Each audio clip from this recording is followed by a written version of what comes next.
दोस्तों भरते या चढ़ते सेज का नज़ारा तो एक देख दो आओ अज तो दरिया के उत्ते अस कहते पे HK TV 70 के उत्ते लाहदे सेज का नज़ारा एनू तुसा दरिया सिंध ते असा मौजूद है। तुसा सामने देख सकते हो कि तुम्हारे सामने सेज जड़ा है जैको असा गरूब आफ्ताब आखो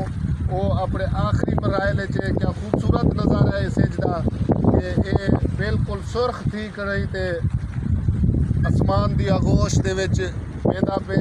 एनू तुम्हारे सामने तो साडे वसेब के जोड़े घर हैं जी साडे वसेब की सकाफत है वो भी तुसा देखते पे हो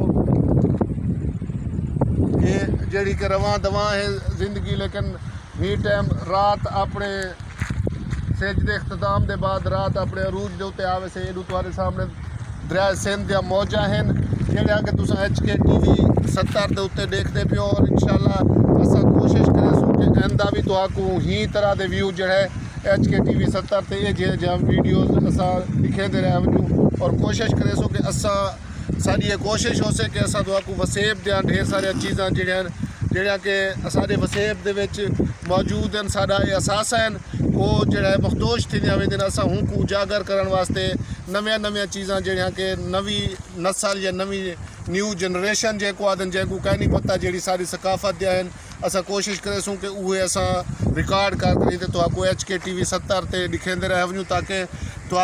मालूमात मिलती रहूँ। और साड़ी ये भी तो गुजारिश है कि ज़्यादा तो ज़्यादा HK TV 70 को सब्सक्राइब करो तो घंटी वाले बटन को न